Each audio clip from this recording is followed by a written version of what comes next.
anak-anak, jumpa lagi kita pada pokok bahasan tentang minyak bumi. Minyak bumi merupakan senyawa hidrokarbon yang tidak dapat diperbaharui karena pembentukannya membutuhkan waktu yang berjuta-juta tahun lamanya. Mari kita saksikan video berikut. Proses terjadinya minyak bumi. Salah satu teori terjadinya minyak bumi adalah teori duplex.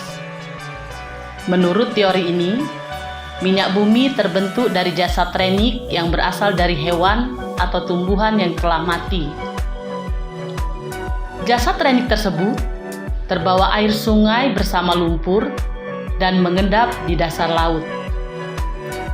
Akibat pengaruh waktu yang mencapai ribuan bahkan jutaan tahun, temperatur tinggi, dan tekanan oleh lapisan di atasnya, jasad renik berubah menjadi bintik-bintik dan gelembung minyak atau gas.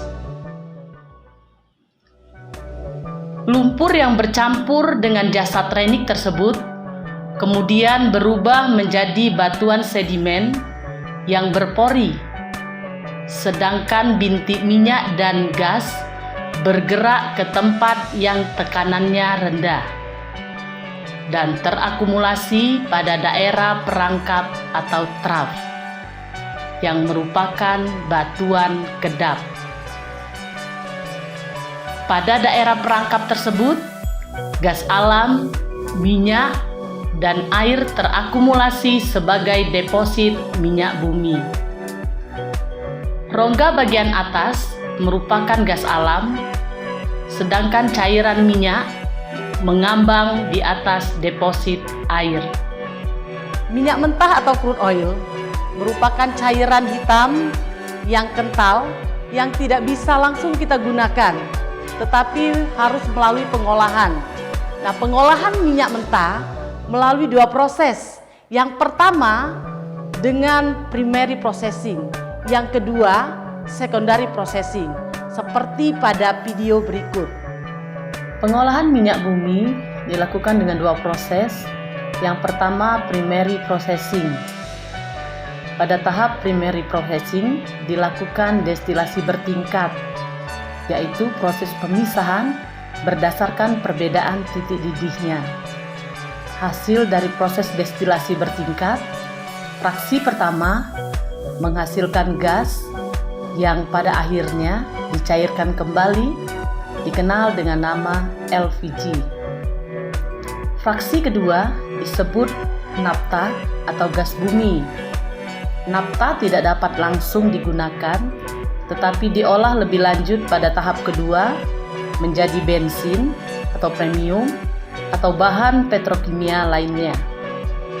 Fraksi ketiga atau fraksi tengah dibuat menjadi kerosin atau minyak tanah dan aftur sebagai bahan bakar jet. Fraksi keempat adalah solar yang digunakan sebagai bahan bakar mesin diesel. Fraksi kelima disebut residu. Pengolahan tahap kedua atau disebut secondary processing dilakukan berbagai proses lanjutan dari hasil penyulingan pada tahap pertama. Proses-proses tersebut meliputi yang pertama, perengkahan atau cracking. Pada proses ini terjadi perubahan struktur kimia. Yang kedua, ekstraksi. Pada proses ini terjadi pembersihan produk dengan menggunakan pelarut. Ketiga, kristalisasi, pemisahan produk melalui perbedaan titik cair. Keempat, treating, pembersihan dari kontaminasi. Sampai di sini pelajaran kita hari ini.